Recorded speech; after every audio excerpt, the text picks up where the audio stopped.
Hi friends, welcome to our channel. இன்றைக்கி நம்ம first ஸ்டிச்சான chain stitch கற்றுக்க போகிறோம். அதுக்கு நான் இன்றைக்கி டியூலிப்பில் நம்பர் 13 சைஸ் நீடிலும் சரி த்ரெட்டும் எடுத்திருக்கேன். ரொம்ப ஈஸியாக இருக்கும். வாங்க பார்க்கலாம் எப்படி பண்ணுறதுன்ட்டு. அதுக்கு ஃபஸ்ட்டு இந்த சரி த்ரெட்டில் நம்ம முடிச்சு போட்டு எடுத்துக்கலாம். நார்மலாக நம்ம போடுவோம் இல்லைங்களா முடிச்சு, அந்த மாதிரி இப்போ பூ கட்டுறதுக்கெலாம் இங்கே நூல் எண்டில் முடிச்சு போடுவோம் இல்லைங்களா, அந்த மாதிரி இந்த சரி த்ரெட்டில் வந்துட்டு முடிச்சு போட்டுக்கலாம். இந்த மாதிரி முடிச்சு போட்டுவிட்டு எக்ஸஸாக இருக்கிறத கட் பண்ணி எடுத்துடலாம். இந்த ஒயிட் கிளாத் பிரிஞ்சு வராமல் நம்ம ஸ்டிச்சஸ் போட்டு பழகணும். அதுதான் ரொம்ப இம்பார்ட்டண்ட். எப்படின்னு பார்க்கலாமா? அதுக்கு ஃபஸ்ட்டு இந்த மாதிரி முடிச்சு போட்டுவிட்டு நம்ம லெஃப்ட் ஹேண்டில் இந்த கட்டை விரலும் ஆள்காட்டி விரலுக்கும் நடுவில் வச்சு ஆள்காட்டி விரலில் ஒரு சுற்றி இந்த பெரிய விரலில் பிடிச்சிக்கோங்க. இப்போது இப்படி எடுத்தோம்னா இந்த லூப் க்ரியேட் ஆகிருக்கா, இந்த மாதிரி வச்சுக்கோங்க. வச்சுட்டு இதை நம்ம கீழே கொண்டு போயிட்டு நம்ம இந்த நீடிலோட ஹூக் இருக்குது இல்லைங்களா, இந்த ஹூக்கில் இப்படி மாட்டி இழுக்கணும்.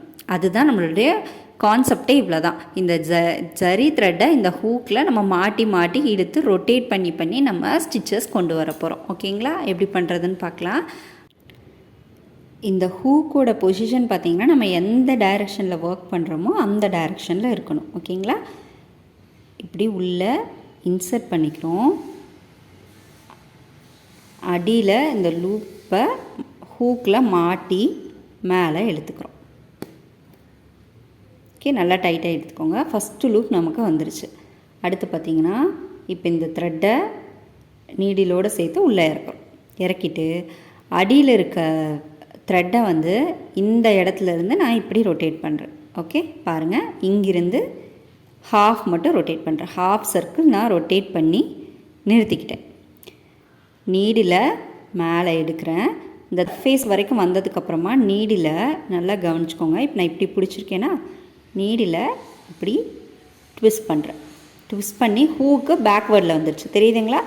வந்ததுக்கப்புறமா அகைன் நீடில் எந்த பக்கம் ட்விஸ்ட் பண்ணமோ அதுலேயே ரிவர்ஸ் சைடு ட்விஸ்ட் பண்ணிக்கிறேன்.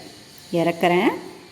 ஹாஃப் ரொட்டேஷன் பண்ணிவிட்டு நீடில் மேலே இழுத்துட்டு இந்த சர்ஃபேஸ் வரைக்கும் வந்ததும் நீடில் ட்விஸ்ட் பண்ணுறோம்.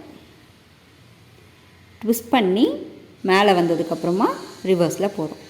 இப்போ கான்செப்ட் என்னென்னா, த்ரெட்டை இந்த டைரெக்ஷனில் நான் ரொட்டேட் பண்ணுறேன், ஹாஃப் ரொட்டேஷன். அப்போ இங்கே இருக்க நீடில் என்ன பண்ணுறேன், இந்த டைரெக்ஷனில் இப்படி ட்விஸ்ட் பண்ணி மேலே எடுக்கிறேன். மேலே வந்ததுக்கப்புறமா இப்போ புது லூப் க்ரியேட் ஆனதுக்கப்புறமா ரிமைனிங் பழைய பொசிஷனுக்கு போயிடுறேன். இங்கே பாருங்கள், உள்ளே இறக்கியாச்சு. த்ரெட்டை இந்த மாதிரி இங்கிருந்து இங்கே ரொட்டேட் பண்ணி மேலே வந்ததும் நீடில் ரொட்டேட் பண்ணிவிட்டு அகைன் நீடில் பழைய பொசிஷனுக்கு திருப்பிக்கிறேன். Half rotation. மேலே வந்ததும் நீடில் ட்விஸ்ட் பண்ணி ஹூக்கு ரிவர்ஸில் வர மாதிரி பார்த்துக்கோங்க. அப்புறமா ஹூக்கு பழையபடி திருப்பிக்கணும்.